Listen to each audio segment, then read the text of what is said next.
Okay, चलिए शुरू करते हैं। आज के इस एक्सप्लेनर में हम एक बहुत ही जबरदस्त और थोड़े एम्बिशियस टॉपिक पर डाइव इन करने वाले हैं।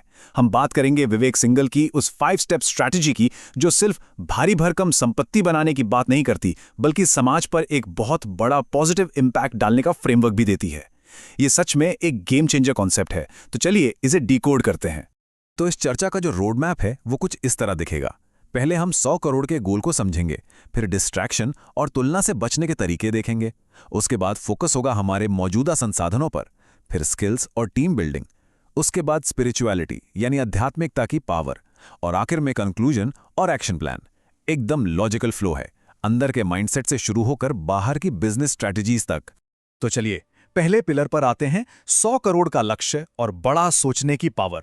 सोर्स के मुताबिक सबसे पहला कदम है खुद को बिना किसी सेल्फ डाउट के इतना बड़ा गोल सोचने की परमिशन देना।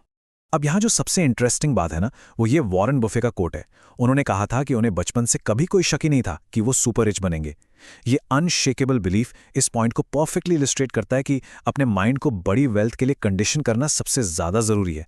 जब आप किसी चीज को पूरी शिद्दत से सोचना शुरू करते हैं, तभी तो दिमाग उसी दिशा में सॉल्यूशंस और अवसर ढूंढना शुरू करता है, राइट? अब इसके लिए एक स्पेसिफिक मैनिफेस्टेशन तकनीक रेकमेंड की गई है जो काफी हद तक द सीक्रेट बुक से मिलती जुलती है। इसमें करना क्या है? भविष्य की संपत्ति को एक प्रेजेंट रियलिटी मानकर विजुअलाइज करना है। भविष्य की एक तारीख तय कीजिए, डायरी में प्रेजेंट टेंस में लिखिए कि मेरे पास 100 करोड़ रुपए हैं, और सबसे इंपॉर्टेंट बात, उस संपत्ति के लिए अभी से डीप ग्रैटिट्यूड यानी आभार एक्सप्रेस कीजिए। यह माइंडसेट शिफ्ट का बिल्कुल पहला और क्रूशल स्टेप है। अब बढ़ते हैं दूसरे स्टेप की तरफ, ध्यान भटकने और दूसरों से तुलना करने से बचना, यानी अपनी सक्सेस के लिए एक टनल विजन रखना। और ये पॉइंट बहुत ही ब्रिलियंटली समझाया गया है।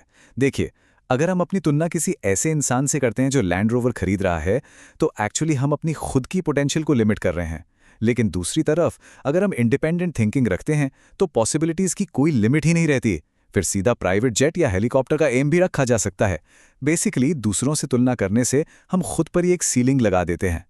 तो असल में राकेश झुनझुनवाला या धीरू भाई अंबानी ने पैसे कैसे कमाए, अगर हम बस यही सोचते रहेंगे ना, तो वो एक बहुत बड़ा डिस्ट्रैक्शन बन जाएगा।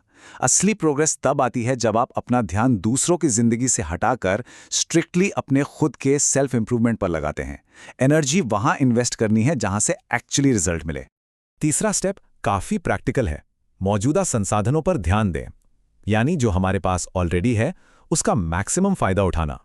इंसान की फितरत होती है ना कि जो हमारे पास नहीं है उस पर ज्यादा ध्यान जाता है, लेकिन सिंगल की एडवाइस बिल्कुल क्लियर है।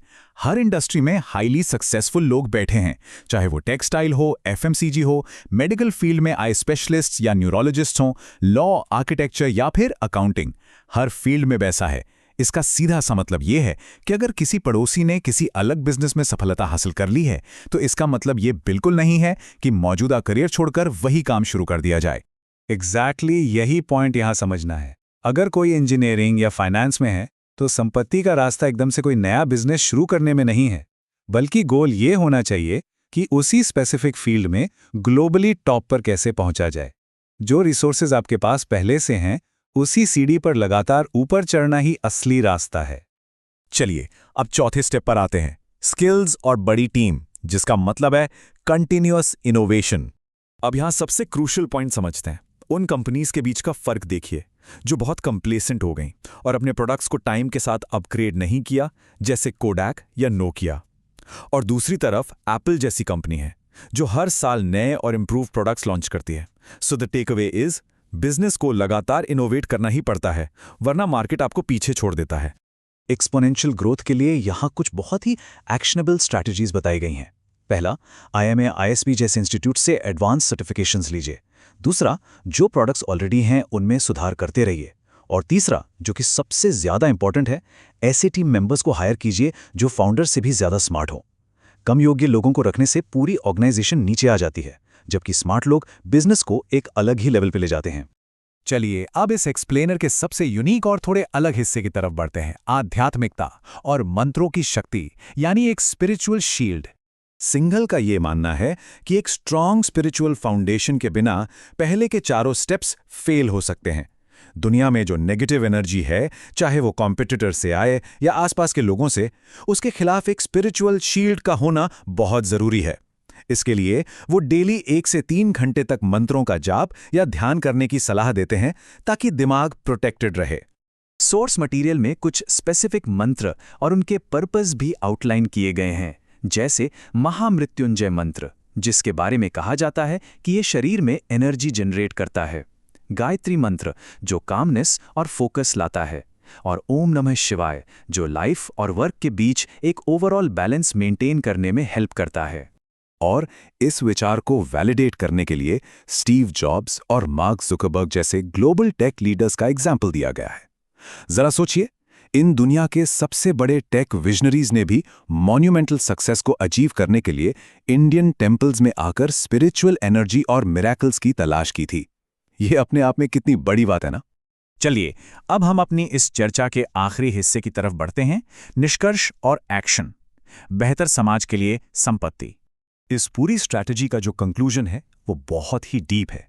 100 करोड़ कमाने का अल्टीमेट पर्पस सिर्फ पर्सनल लग्जरी या महंगी गाड़ियां नहीं है, बल्कि ये एक टूल है गरीबी मिटाने का, बड़े पैमाने पर एम्प्लॉयमेंट जनरेट करने का और गंगा और यमुना जैसी नदियों को क्लीन करने में मदद करने का।